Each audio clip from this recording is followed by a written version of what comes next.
Abusia Dwaboase ni pa 97.9 and afeso TV SYZ True West and atu omonka wo radio so wo TV so yasaba bio aba for tinta video kro eye Facebook so eye pa 979 YouTube so XYZ Broadcasting and afeso TV XYZ Ghana and na ye bedi emma ene nkwada ho nkomo emma ene nkwada. In fact, Makai about 5 research I've been for be a year or my Ghana. Nina idea back with the Akutiri womb. Any Ohia Abaya Quincy, I'm a man in Quada. A bad Shawan Sama Ohia Kuya Zubaya, a Quincy and Quade. And a first on Quran Subia. Omo ya research na ni omo din komo no mo say omo hwe said your mind into 2 years tie na omo hu no mo dache e wo man mo eti say papa bai e na betima boa man ne nkwada omo bia nso obeboa wo man ne nkwada no o man ne koso dache ne ye omo dia nkwada ne dia e man na hwe akire eti say ma ho chi omo wo man mu a e die na esie. Honorable Helen Adjoa Ntonso, a member of Parliament, Madisha, Kratzy West, and Peswaso. Ono na yene babe this sound come away. It will be a tribe with video. But as a quick one, Franco Trading Enterprise, and that's why your phone papa PFA. Say iPhone, say Nokia, say Samsung. Phone papa baby, our part to be a Uba Franco, Sabakabiato. The secret of the CCTV cameras and swabba, washing machines, Franco air condition, and oh my God, I hear you Musaka about Bedasonia, Yahya, Franco air condition, 80 Poacho, Bouda Franco Trading Enterprise, and no Makama coming, Yamabobo, so Mafia and Decay, on Sabakabiato. From 0246 422 338 and a 05559 39311 and a 0302 22 25651. Franco Trading Enterprise. Or that's why your phone papa perfie. Afe yamrana yen sha yen komo twetwe na se. Wa bro mining ina Atenase wo Dwaboase our power 97.9 and a TV SYZ. Honorable Reverend Helen Adjoa Ntonso. Honorable you watch wo kwaba. Enu mo to say. Nyame na daroma. Ero de man kan wan na nya. Osofu die no ye me fe. Yeah. Na bibia boko de. Oh nyame adom. Kratzy West adehye. Obia ho ye nyame adom, obia ho ye na. Ai what they say Ghana had ye sua sane be ya obia be manager. That's right. If you say near nkoni nti MPC ye bre ankasa. Wow. Ye bre papa. Me constituency enafom said dane den nyina amanfo afie how adeso asu amanfo adeso na beda MP so papa enya asem ke beso kan hihye mu no kanyam na wo se beda mo so na enya ye nti said there's the need say wo mo be ma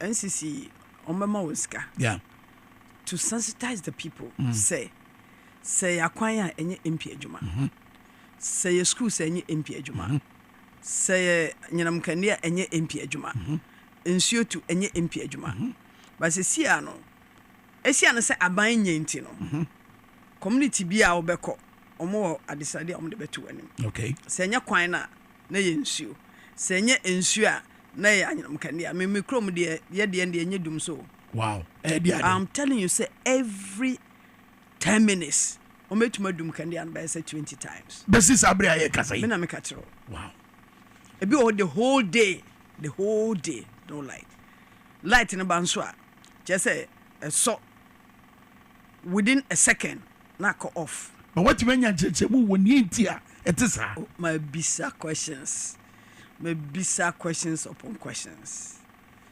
na omototo papa so wa mo napo before onokra bae before no bae na honorable Amewu ye baba beye ye be se na ebesi aye na honorable Napo bae just say grofo mu hu so be na ye boni din say wono na beye Dr. Mahmoud Baum ya bedi etire I mean for me my dream jam di ka di two gare say eno na kire say do musi huru Ghana because Baum ya a problem Napo ya problem also dream was say Say I see democracy no. Democracy just all my dream. I'm simply mpanyinfo akwashia. In fact, I was thinking say koyi oba to be the running mate because Nana do say we a gender advocate. And you know, na me dream say with senior or say Ghana AC kono. Yeah. And at senior the world AC kono. They are talking about gender equity. That's right. Intine ye near breeding about this affirmative action. Gender equity, gender equality. Intine ye bill no 2024. So I was thinking say we share the ratio no and so I was thinking say umubeyi as the government in power no. Umubeyi oba as the running mate. But senior akobano no is good for NDC. It's good for NDC. Really? Oh yeah. Kwame so. Oh, yeah. Senior usika no. Share His Excellency Baumia. That's right. Now share Honorable Napo. You see, these two put together, Bible say all come Proverbs. Proverbs 29:12. Or see, yeah. When a ruler is listening to lies, all of his officials tend to become wicked. Wow. When a ruler listens to lies. All of his officials tend to be wicked. Yes. Proverbs 29:12. Yeah. Wow. So, and you say, you see, I don't think say they tell the president what is actually happening. Oh, ebia program bi no obekwa otinika mu pa na wakoma address no asamba. But at cabinet meetings, at his confidential and answer private, I don't know what they tell him. You see, sorry to say His Excellency, what is Baumia? Yeah. Well, who in somewhere, if you know, no, I said, the tapes in some kind audios and videos in some kind, and say, who bought not Otia, not Titi. Onyayanka wankana sa otiti pa se wotie nsem okan when they were in opposition vis-a-vis what is happening now ubona otia na otiti because the okan no enye no omoye no. So if you continuously tell lies to your ruler na onhu no kore no na cha se mo amudi na chi nyina no na mo akoye nkrofo yes. I just say much more the ankasa. It's a young one say a brack and yet do no a coso no napo etimaya say a per timetable. Ya young country. They say, say, I don't know, say at that time, no. At the time, I know only demonstration. Na minim say na or will say that chimbi. You see. You've got to have a vision for yourself. Nobody will have to plan your life for you. You've got to plan your own life. To have a vision, have a mission statement for yourself. That's right. And yeah, companies and as a inquana, just more vision than as an individual, you've got to have a vision for yourself. Say, then and I may per se me. Then you seek the face of God for guidance. So what am I say? Ain't he in someone on Okaka? Na ebi kura someone na ukai school nkwada na they were complaining about toilets. That's right. We saw the response. You heard about what he said about the response of polythene bags. That me tis asemwe nam so no. Say when you're president, when you're running mate, now we are honorable member of parliament. That's what we are called honorable members. That's right. You cannot say this to the people. Say school nkwada say munye ni say. School kolana okasa achire womo no. Now most of them are above 18 years. So when they remember their waka achire womo no, you think say they will be happy to go and vote. You see, all they want to do is say womo pese womo tue sika. Well, I will not be surprised to say nkrofo ekra start a print sika.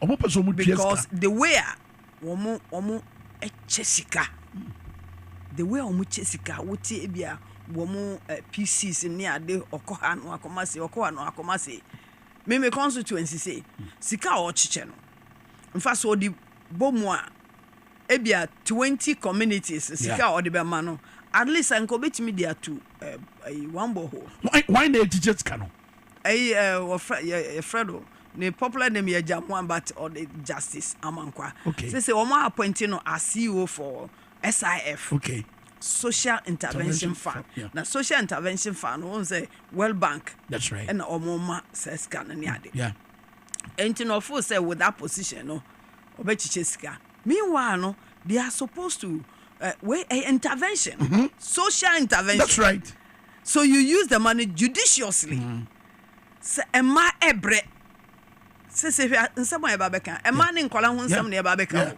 ema ne nkola asem Andrew Ameshwe Sudan, you know, say conflict and the way the women and children are suffering. Me mu say a camels crana, womo edinsio ekoma obo mo refugee camp. It's very serious. Enti say womo anhwe no mo nhwe enkola ne ema ho nsem ewo Ghana ha. It will be difficult for us. Yeah, but sasike ye omode me ma me. Awo susuem na batwo nti no mo yesa no. Ebetimi asesa nkofo adwene. Ebetimi ya adwuma wo ba bia Ghana wei. Aye nyina ye ni tua se ye ho kiri ye. Asinofo. Me tu chama. I respect them so much. Say abato time adru na wunye mputudwuma bia ho wunye omo akwan na time no duru ya we the grader akosi won mo say wo be ye reshape ne niam na wo bisa say wo large bill wo ka I say na watua bana ne ade na wo mo di nyina ato nchen na omo ato abano etia wo me pom nsema wo omo ya de papa and me constituency I've been telling them say they should learn a lesson from what I seen of for omo ye and to say 8 good years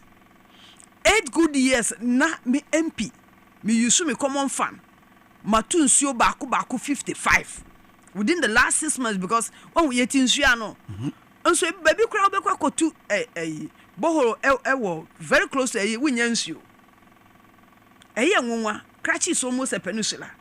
Ufa ha water lake nini.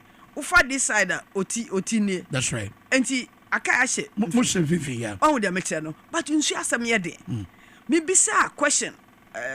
Former minister for water and sanitation. Okay. Me bisa no question say anye bia wo mu wo nsusue bi say Cecilia Dapa. Ampa. Wow. Anye bia wo mu wo nsusue bi say wo mu de what they say ebia pipelines bi betu nsuo no mu purify na ye nkrofo atumi anya nsuo pa anom because they are drinking from the lake na nti wo come constraints most of the people who go to the hospital no say typhoid me bisa no say question we no also wo mu hia 400,000 utie me 400,000 enye dollars so wo mu hia 400,000 Ghana cedis. It's on record. Now, omo pese womu si reservoir, bigger reservoir. Na chese yetumi asto nsuo na womu adistributi. Na womu san enka 400,000 no. Na womu san ka 400,000 no besi sa reservoir no. 2 weeks nti ozi aban any 400,000. 2 weeks pepe. Ena omu ko hu sa sika no ni fie. When she says I buy any 400,000 so basic reservoir na watwe bienu achie no and na aboafo no boa me hu seska no wow this is the government that says odwen what is saying Ghana for so because of that yankro for bre nti I've taken up on myself say you omo request na makotu nsuo ha se sia the district capital nankasa no matu more than 15 this capital and medical communities. So you're talking about 55 boreholes. So if government for 8 years has not been able to drill one borehole, and again and Kayane, but you see when you now pushy and answer bring it about sound community and not many honorable lunch in the AD, say Ghana for ye Kasafa ye how why na tie it appears say as you said that bubu nua gu yasum but ye de ni to de si na no e wo Kenya man 40 omu egu mountain so ye kire na ene president na tie a sa kwa no ne emfa anza na anayenye dai wow Ghana youth no omo bressene the youth in Kenya suffering youth no dia ho kira ye youth no mu famu no so mo awie training college no mu tifie omo awie nursing training college no mu tifie they have their qualifications so awo mu tifie na mo afa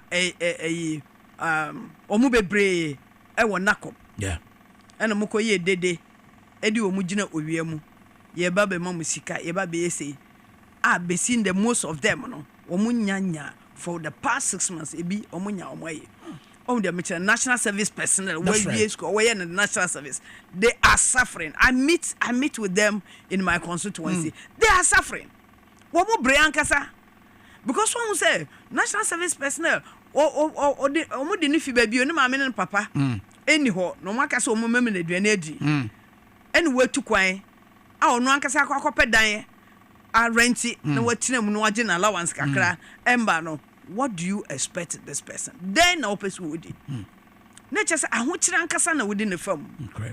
Enti no emabuga na mabuno they are really suffering. Omo bre ankasa. But you see as a security person, a national security threat. A very serious one. Yet to be a mabuno woman. A national security threat. And I be aware. When we are when I said they meet with us at the committee. Enti na me say enti na me quote to Bible. Ebi omo nka no kra ne nchiro mampeni. Maybe they tell lies. Oh, all is rosy. Oh, bibia ekoyi ne yiye eyendro. Enti obi a obekwa akọ ka kire panyini say bibia ekoni yiye na wudi ntro no na chese wutumu odin. Sa na Bible ka. Na chese wutumu odin. Enti obi a obeka say oh, ahokire eni Ghana. Oh, nana, oh, babia sani yesi kono no.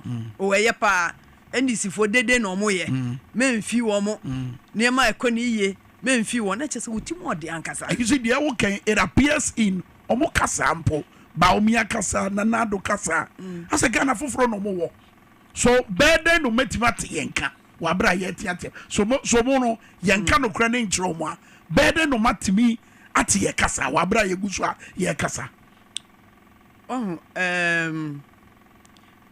nientia ne ma konsa na say memfa say nanado yere ebi on so bitafache ebi onko market onko dwom vice president yere onko dwom eno ane say wati sika no bum ade ama ebia ne chef yeah na chef no akoye shopping no aba na waye aduane na si table so ba say chef no ebia on kan kire ne madam say madam enemi ko dwom no tomatoes paint rubber no yeah I couldn't believe it said now me got tomatoes almost 250. I had to call my sister away metro. Me say me got tomatoes almost rubber paint kit to almost say 250 Ghana cedis. We used to buy 10 Ghana and eco 15 Ghana and eco 20. That me call a woman who I made tomatoes or say 25. I feel also I got 50 Ghana. I'm say day. Another time was I got 80 Ghana. I got 150. The last time turn was 150. After now me kwaya was it 250 Ghana. See them say ade was mpacho adaka ni 6,000 7,000 tomatoes adaka. 19 planting for food and jobs no. Enti sika yeji ye say ye ko ye kuejuma na Ghana yetumi anya tomatoes ayemfa tomatoes in Burkina Faso and other places tomatoes keke mako sese mako a red pepper mako no fresh one yeah a small a be say yet on 5 cedis 10 Ghana and never be a drew na no me drew kwan so am mako me see already hu ye mobo already brabe boy already see for mo ba bia wo no em say woni Ghana ntemu wa enti already brabe ji ye tough very very tough. She uko constituency na utimi di 2 weeks in the constituency. Nature says sika with the akona sika kitwa o. Me na make achiro. That's right. Going to the constituency uko di na wechi mienu e constituency. Mimi kromu obi ye refer obi say bia ye ntimi enhwe kotamale. Ambulance about 3 months ago, 6 months ago, na ambulance ye 1,800 cedis. Ghana ambulance 1,800 Ghana. And nature say MP1 wa na no ya fa ho time. Ya fa ho time. Say what you want person obeboa ye. Yes, nso sika ebi ni ho because common fine enhweso ma. Yeah. So ho. No we are killing ourselves for the people. But the government SSL ono ye dia ye no onye. So we are compelled. So with a little common fund 5% common fund no eno na ye de ye no ntina mpagye ma asampa no. You see oni pano timi say ni timu do ankasa. You see the agenda about e-blocks, cheap compounds, your roads, airports, ni nema na oye no. To be very honest with you, I've been telling my people in the constituency say ye majem kwan 2016 ye mano another 4 years anka say Ghana nka ye be transfer na ebo yensem. But because say ye break it that one na development project agenda bia no ode kono. Anka say bre nka ye wa. It ye free one ya yakwa seriously. So ba je ye sa asase. Je na ye nhyase se na sa loan bebrebe we aka bebrebe ya akoda every Ghanaian be 2,000. Akoda o say efum kra de ka no. Oh, you mean 20,000? Say Ghana ni bia de ka 20,000. 2,000 Ghana cedis. Oh, okay. 2,000 Ghana cedis. Okay. It is Ghana 20,000. Okay. So we are per the calculations. Well, and definitely oba. Obesa konechi. Obesa ko drawing board and say sana Messi aye atua saka we kakra. Because once o ma postpone. You go and negotiate say ye ntimi ntua na sesi a enti no for kwani. But I don't know so my adwuma pa anya bia no o mama ye koma hare ye sabre. Finance minister now or London. You see, I don't know what they take Ghanaians for. Minim. Some for say Ghana for nyina put together from professors to doctors to the downtrodden. I'm say one more dream say Ghana for nyina sabita frachi ye Jimmy. You see, some more transi na omo keka sansem na. Minim de ya ebe omadwum ansa na omo keka sansem no. Because you go outside the country, the people they know what is happening in our country. Omunimo. I saw omo TV. Omo hwe de ekoso. That's right. Omo dem tell no. Womu relatives efre womu. Aho kire a womu famu. Ene mani misika. If you say me ho ache me o chance say wo mu nim de yakoso wo ho no enti se wokọ na wokọ dada wo mu kọ keka sense ya they look at you as you say papa we em say bibi han kakra wo at times when I hear some of their people speak I'm say hey abrochire pa no akọ wokọ addressing the people wokọ ka de yakoso wo Ghana na wokọ di ntro e wo ho no na usamba na upese yebo yensem goyenim said dia okokan na entro no akodi nti usamba yebo yensem entro na so you have MPP communicators who because they say ye ma on bibi na kokodi ntro koka say ni sense ne yebo yensem so you have them that go on air nti dia Ghana for FM na bia those communicators maybe omo from when you say Ghana for your reaction to sa enoma na omo ye no eno na aso mu kutupa so mbe koso edi tro e di akere ye no mu yo makasa ye mo ye nsem wo tro no mu di amaye no yeah reaction for we have reaction and anyway and that's why House of the Kenya experience because one say me kai pa say tema NDC ye wo pa senior civil society organizations now they come out to talk about the party, they talk about the government say and adena muyeni say okay National Peace Council. And someone almost oh yeah, pasumdue, no, it shouldn't be this, it shouldn't be that. The clergy now a binomo they what will I say? They put upon themselves to say one would be criticize this. So what has changed? Those who were criticizing yesterday, today they are seeing it and they cannot criticize it because they are afraid. I didn't know because Omunim say period here is worse than during the revolutionary era. I was in the revolution. I was a border patrol officer. What am I say? A year worse. This period a year worse. Because Okoka bibi na against government, then they come after you. That's what's happening. Ain't na one more yesterday, you know. One more cancer no now. They almost show them. One more slow to me and Kasa because Omunim say, hey, make Oka say ya, watch no mutata me. Wow. They have tapped your phones. Oma tapu your phones. Phone come. But that's a violation of Amman for rights. Oh, let me tell you. But now do they know what writer? Omunim what writer? On my academy can be a memo any day to any on my way. Oh. Now I say what they saying Parliament right information bill. What happened? So now when people need information, na akwese woni pa no what ohadwen share honorable Kujocha versus Reverend Kusi. Yeah. It's rather unfortunate. When you wanya information about you say you know as a reverend minister, a minister of the gospel, said dear abrentie can enokre. Na wo court. I'm outside. Na then you go and appeal. Some entiasi.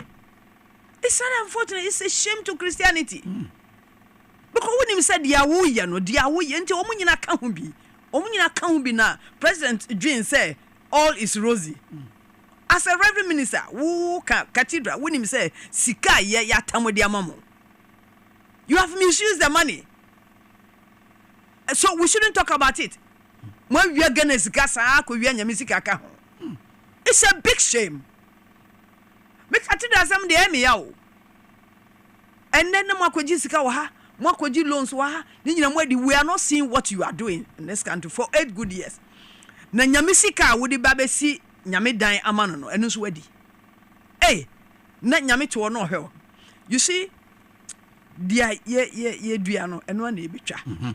Say nyame on kasa ya. You see Bible say one day in the sight of God can be 1,000 That's years. right. And 1,000 years can be one day. So this number of years no one day. Omo beti nyamenka. And ningina culminating to near Emma and Nkuna hwe say a bit me a see what my brabo mo a bit with the adaniaba. Look, making kind to say kind research I would do making kind now pointed to adiabako poverty wo here buburo and abeya kwensidie ama a man and Nkuna bakubia and that some say a situation analysis of Ghanaian children and women, a call for reducing disparities and improving equity.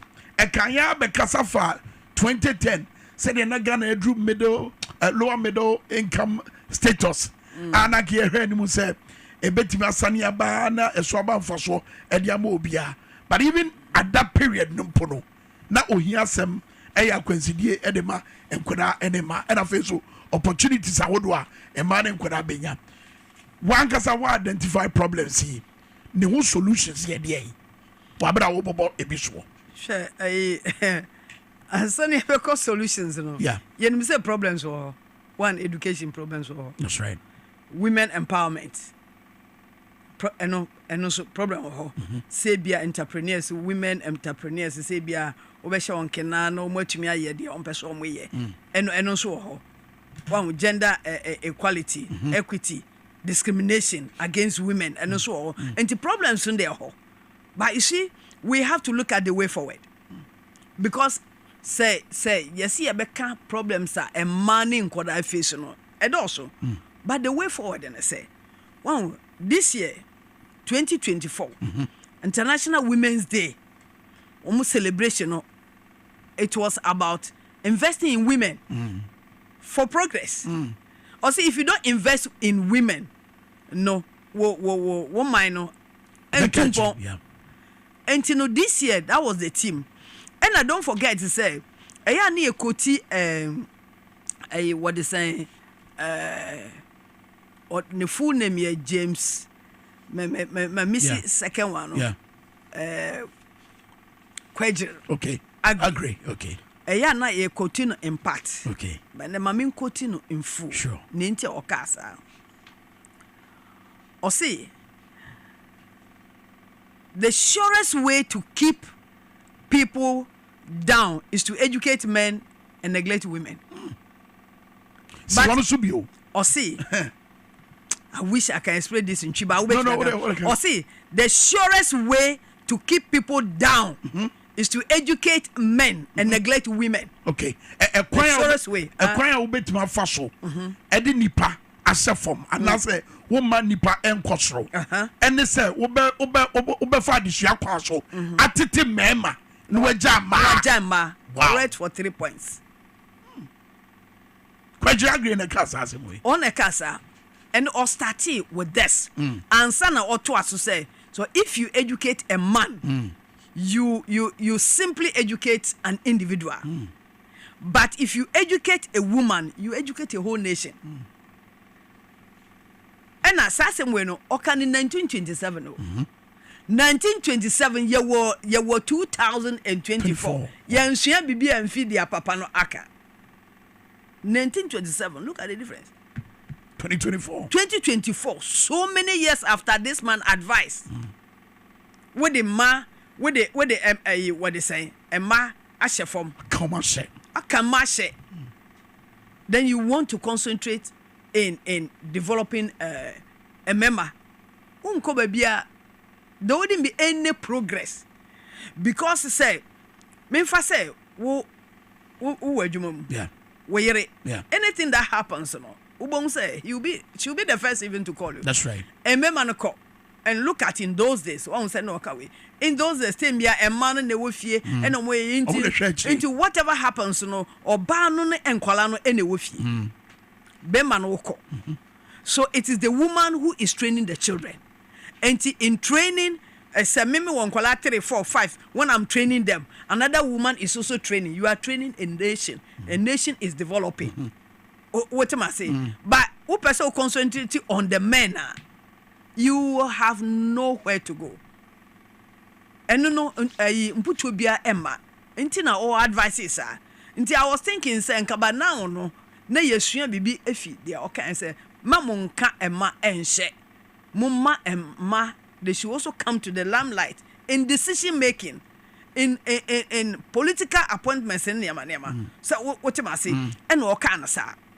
Now, when you come to education, first of all, British administration, when you say now, the Anaju school, okay, adult education. Adult education. And no my friend Anaju school. Because mommy na ne papa yajuma wo train money ade. Yeah. And you know they move from Ashanti to Central. And I remember say temo me nyine no. Me mama na o se hwe me so mako school kakra. Na o se 1 Baku 2 ebien 3 abasa 4 and 9 minim say emza safanti I don't know baby I know or wa mo church sane ma one dey metre no aha entina o cancer ne ma no yeah the British administration yes I don't know. And in 1948 before even independence 51 no more expansion. Now, woman will say, yeah, but it was also concentrated in was Savin Center. Set a hot man na omoye and omotuaso. Into omotuaso, nature say, yeah, buy it. Called independence, then 1991. And you know, now non-formal education. Non-formal education, oh. In fact, no man need you because in the American say, won't say, they say they have time for when the women will finish their cooking. And you know, by 6:37, Ubon say, a non-formal education teacher no akohia yeah a money member wo mo nko school no mo church what has happened it we no abrofo na de bae abrofo na de bae yes abroni kokko ya pam no wo mo na de we bae before independence wow before independence wahu ene yeto aso non-formal education na fe kra na omo offices and they were running the offices so well from 2023 what is in 2003 2005 there was some research na omo ye no mo hu say I don't know akwana kakra but then they realized say emma ne doso into between 2003 to 2005 research na omo ye na kire say emma from the ages of 44 plus no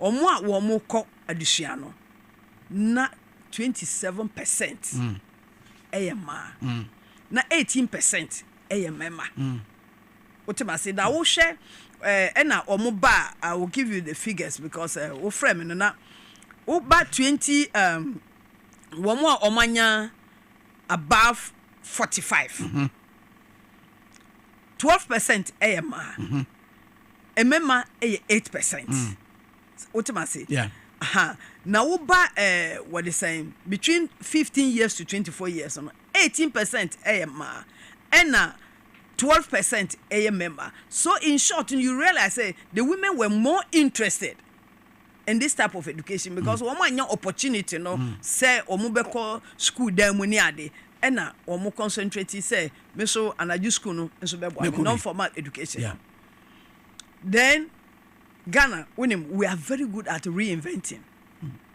You see, this continuity, say, we ashasiye, we be twaso, we ba, no abes, ono so abes.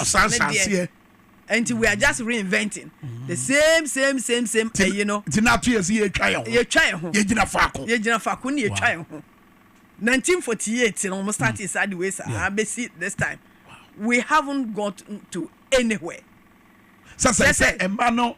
Enya addition tie bebre Ghana ma oh sir yes Sesia is me for say we are getting there but Kwame Minkah be being the global it's a friend what they say International Parliamentary Union IPU one year assessment be 2020 almost share ratio percentage of memphase omo because this is a parliamentary union global assembly America no omo yes assessment no out of 193 countries Ghana yet to so 147 in terms of the ratio emma positions in parliament. Wow. Because don't forget say parliament they are 14% because 2020 out of 275 emma 40 in parliament on say ebinum so aluzu primaries so right now no if parliament in the ninth parliament we don't know what is going to happen. It's about emma opportunities mama na yakechi solution here dey. The solution is that you have to invest in women, and that is the theme for 2024 International Women's Day. 2024. The ACA say, you see, we as I say, who say a man, you need opportunities like a member. As I see who say because of our culture, because of our beliefs, because of our norms, and a mayakechi. Because there are certain areas now because of their culture they don't want a leader to be a woman to be a leader. But the time has come say as I say ma yes we are called leadership positions. That's why we are asking for this equity, and that's how come we have come parliament we've come up with affirmative action bill. Yeah, who be more party more running mate oba. Yeah, who oba why speaker of parliament what Ghana happen. Yeah, who ma chief justice current one yeah oba. I mean, yanko baby. Yeah, me say yeah ko baby, but the pace at which I yeah kono. I quite say send your friend. Achichidie. Wow, the pace na yeah kono achichidie because internationally no almost by 2030 this UN owns almost 17 sustainable development goals. So the agenda for 2030 say by 2030 there should be equity, equality. By 2026, now as I say, Ghana by 2020 do 30%.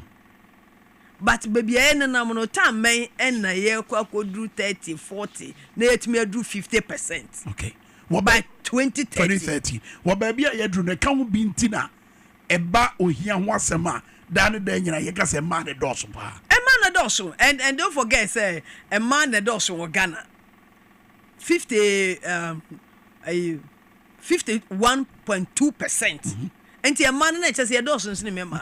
And it's a man a dorsal cinema now.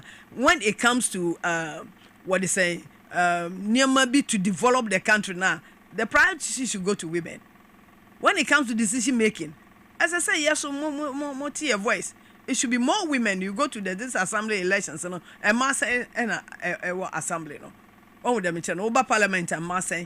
When you come to appointments, decision making, you know, at the top level, and mass. You see, they are looking at all this, and I will share SDG Goal 5 now. It's about gender equity, empowering women and girls. But because of problems at EFC, education, illiteracy, as I make you. As I say, a man or opportunity, no. So women are facing problems. We have to empower women. What sika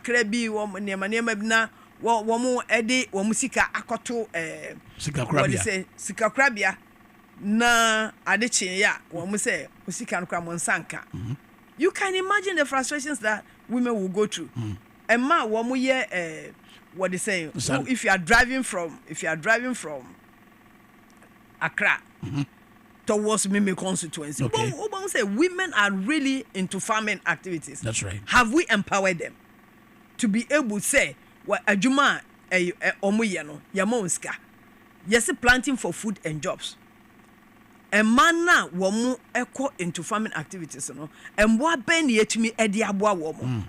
So you see that the women are stuck. And a woman should produce petty nduane mako nkatie rice. There are certain areas who come in fast lolobi what they say akpafu likpe, those areas who say a man they are into this rice farming. Oh, they are making Central Coffee areas. In my area crashes mako nkatie abro banche. But if you don't empower them, no nature say you catchy. But what we are saying, say what Obinfo Dr. Agri and they say man ka a man share, who ka a man share. Now concentrating on a member. Won't me uncle when my mom for to be which are my way ya. A bam my poor omo enam ohienti ene said ye a mamre ni a man yet ye omugani free TV domantem ebepiem e the southern sector. I mean, say, I buy, for instance, this government. What is Jebi say, oh, Messi hostel a mamo, said about Mumbai Kaya ye Juma. Now, Masaso de and Saduma and Titi Juma Abatanwa. And your intervention at Bois, Emma Bedus, I love we are walking. My attitude. I mean, you are Medina hostel in this war. Does there be a graduation after 10 days? You see, hostel anyway, after 10 days, yeah, graduation, come on, Momo, see a Momo San human tete. Sabani yebiana. Nana nsa njuma be no mo de ama wo ma o so mo tete ho. Hwe article 38 subsection 2 talks about free compulsory universal basic education. All the mixture no. Enti say what is say wakosi hostel. That's right. Na kaya yefo.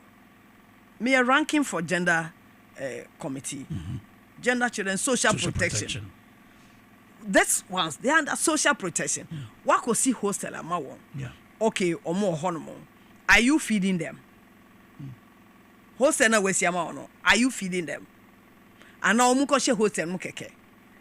And say juma titru ben and na wama omusua. It's not just a matter of building or putting up a hotel and a hostel. That would do omo akweshemu. You've got to have a plan for them. Say, Munipa 100 and more high say no. Why no mo person musua hairdressing? One mo no person musua tailoring. You've got to have that agenda. Na omo person musua tailoring and not mo de omo efam. Hairdressing na mo de omo fam. After some time no, they will not be in the hostel. They will not be there. Woman graduate na che say why establish woman. Na woman graduate too, you will have to establish them. Entina I like James agenda now or say oba enti me constituency must start it. Na che say yeba na che say enye new ema wo. I've spoken to some of the what they say masses no tailor for no like akode inusa brakwesi abu tailor ne omo you see those ones no makasa chirom say because they are one more charge no awfo intimi ntua. So I've pleaded with them say we're having a good plan for you intimoma omo besua free na yema won sewing machine na yema won hair dryer. So omo atiase ya starting, so we are recruiting for those people omo atiase say wo mo charge yenya machine ma akwala no mra mesua on their channel. And this is JM's agenda. It's a very brilliant agenda. Say yetumi eyesa niama na mabu no enye obia e na obeko university enye obia na obetumi akọ training college and I say nursing training won obia opese osua hairdressing obia opese osua tailoring na what I equip onipa no wa boa no manasua owia wa establish no na unemployment no we understand now then you are reducing the rate of unemployment in the country. But one yana sa onipa no wawie nursing training otifie wawie teacher training otifie. Chese, then you have this association of unemployed graduates. Asifim. Se onipa na wie school wotifie na ne mamia what they saying wa bona boso no okodi akonia ba pen na watumi ahwe abrantie yi and at times it's so painful and I sympathize with single mothers no. Na wa bre ahwe akola school akola na wie school aba wotifie na obanche obekwa kotu na ebia for 2 months wasaba ono so oka ho but so many years na nkese say onye adwuma na at the end of the month wetimi amane ne mami bibi no now he has become a burden on the mother. So this is a very nice program that JM is coming up with. Say mabu na wo mo pese wo msua adwuma say it will reduce the unemployment rate in this country.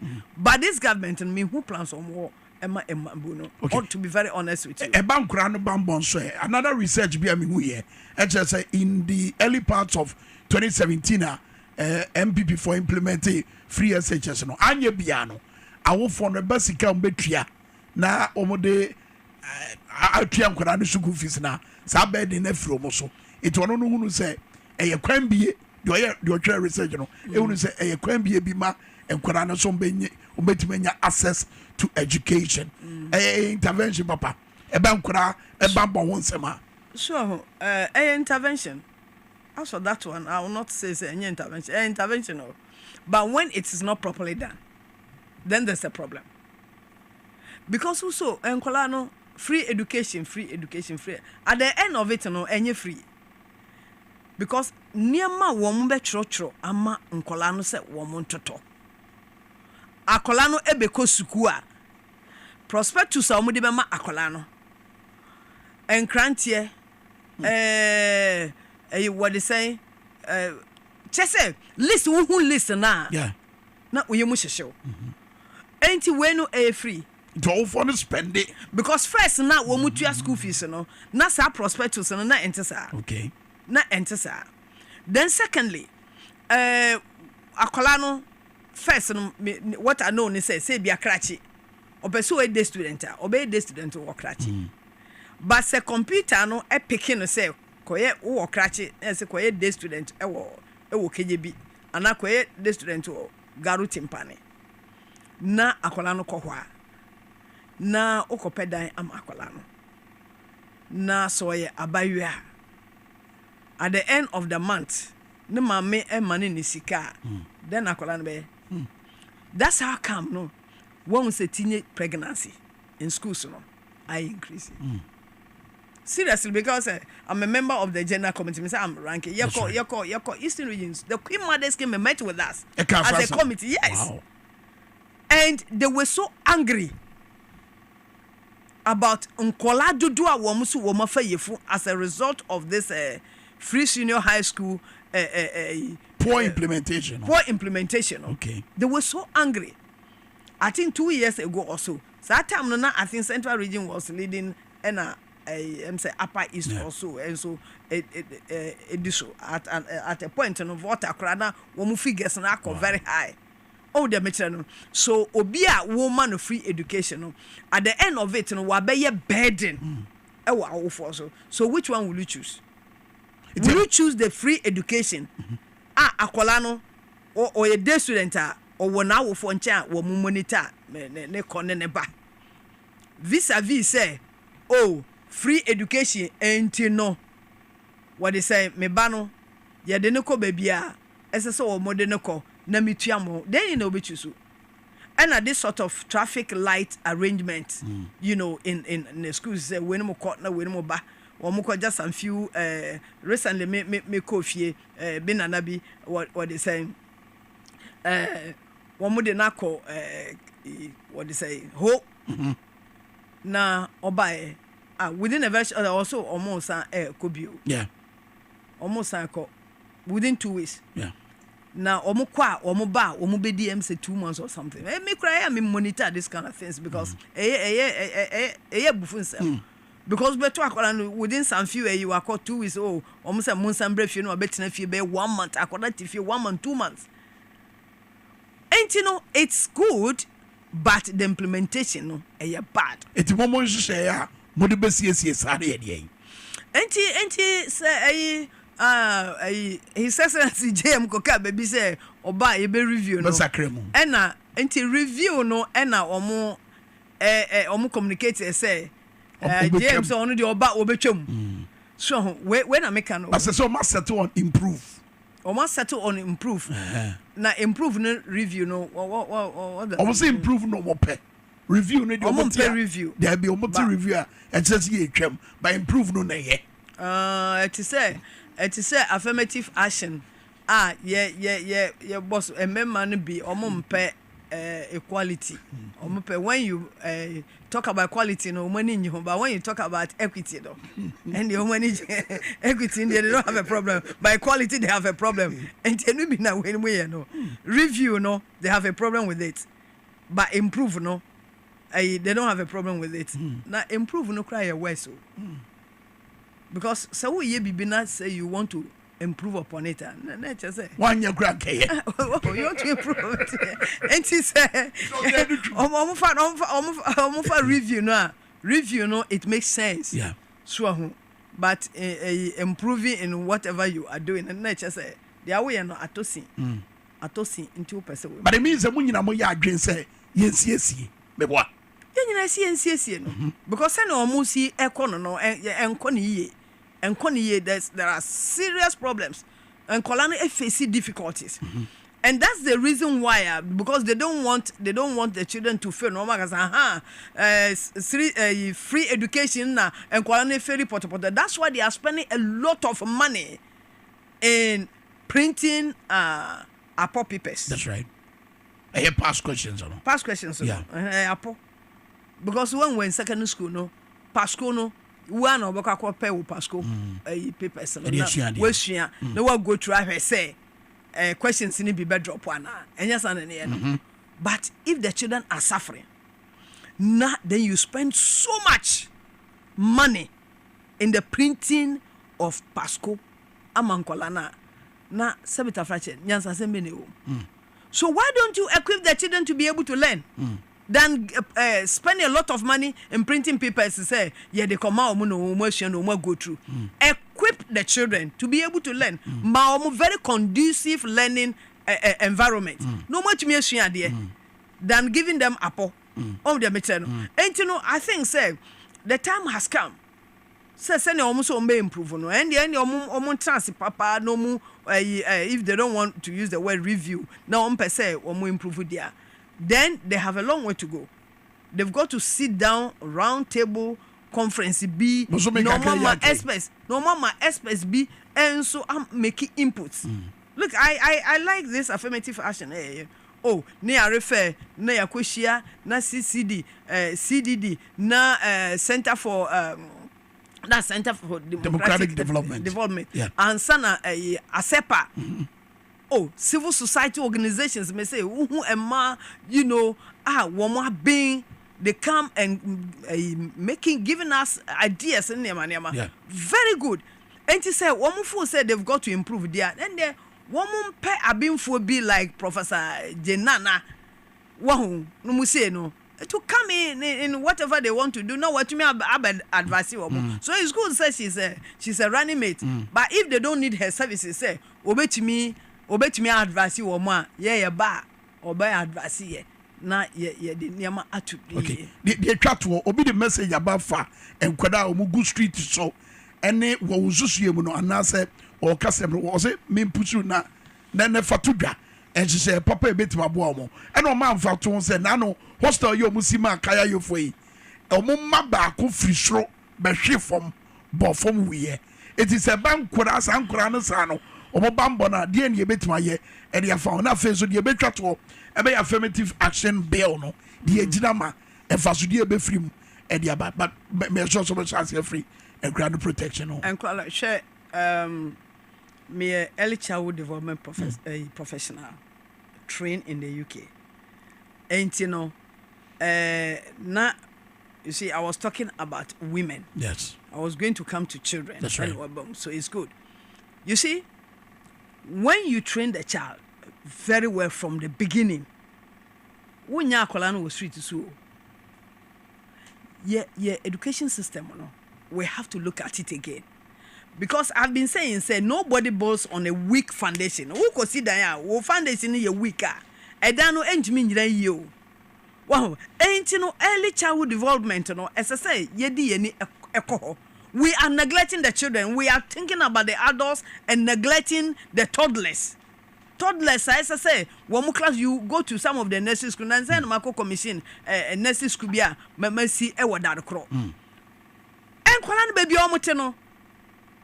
Ensure topena nkolai kiti na omuko fie. You need toys even in the classrooms. Toys in the ho nti akola no toys ni be any fie. Oba school nso a e be any ho. So do you think that the child will be comfortable say obeba school? But say ya ma decent classrooms, ya the toys. Abrochire we call it 6 areas of learning. You set up the room, 6 areas of learning. You are monitoring the child. Skillful communicator, competent learner, a healthy child, a strong child. Me a professor in that one. One the maternal. Now we be monitor akolano. No wash akolano in the development. Ain't you know say akolano if you baby room no call preschool. We move on the file no. Na ain't from baby room to toddler's room. That's to right. Preschool. Yeah. Ni nyina no file no move. And by the time akola no benya be 10 years, no even less than 10 years, no when you akola any interest. Not that the mother or the father wants the child to be this, when the child wants to be that. Into monitor akola no, you help the child to develop. But a honey yanyana sa, and the basis school adanu crepe in the world, they don't have toys, they don't have anything. That's how come you see these children on the street. One, the parents are poor. Aduano mbedi yasem enti no omfo so omko street na obo car na we roll it down na 1.5 cities in ade a watch na obesan ba. That's how come you see poverty. No mine here there abo mo buy omo street nim. Look, anti abrocho we have the social services. Social services nti bo hu say abrocho baby na me won Tuesdays who person ko was a long queue because onipa no were single mother. And you know, Jesus won't say, Omukoji or allowances, to be able to keep the family. A bankrama or baby or better. Oh, the maternal. But here it's not like that. And you know, we have to protect the children. So say we have come with the affirmative action. We are also going to come up with a social protection bill. We want our children to be protected. Senior, we're talking about women, no? Women, comes to children. When there are disasters, women and children are the most vulnerable. And to the man, we've got to protect these children. Affirmative action bill. Yeah, because affirmative action bill, no, it's all about say we want equity. We want equity. Senior, a chimpe, senior, ebe benefit and memano, as I say, a benefit and bad because we have realized there are some gaps. Imbalances for when it comes to economic, it comes to cultural, it comes to imbalances be so we want it to be balanced socially, culturally, politically, economically. We want it to balance. That's what we are going to look at. Support there. Oh yeah, support. Oh yeah, we've done a first reading. Yeah, a second reading last week. Yeah, a second reading. So now we're going to go to the third reading. Yeah, support. Yeah, support because if you are talking about equity, social, economic, cultural, political, we say talk. So people will have to support us. Say we and yes, we want to rob soldiers with the men. No. What we are saying is say, Muslim value ya kakra. Say what men can do. Women can equally do that, and at times we do it even better. Say a mados on what this administration want, and Ghana and proceed because the corruption is too much. Emano, you about opposition me baby, but and yet one be na abros when I just say to me and can once a man ashia pa ye be my money be ashia pa. All the material because we're talking about the men, what the men have been doing. And when it comes to corruption, even though there's no statistics, but at least sagas here AC our country which we say from top to down, we 100 or Baba Kope. Until the women should be in positions. And when women are in positions, because say do a sort of a man a more than man, and at times when it comes to commitment in the fear of God, and my to me the hujimupa. So if you put women who fear God in certain positions, Ghana will not be where we are. Okay, and they should give a man the opportunity very well. To be able to. Honorable,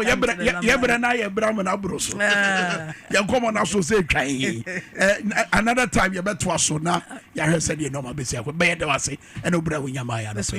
I wish I had double so much. Someone should be able to come on. Cratchy for you. Solid. Say by this time, no. Fantastic. Fantastic. Already come on in Shamo. Amen. Obi be a bobom hopo. Your bompire ewe yesu dim say. Amen. NC. Your pagu ewe yesu dim. Amen. Amen. Amen. Me da say. Ebusi ame da say. Ye be shi anyame ya do macha. Bye bye.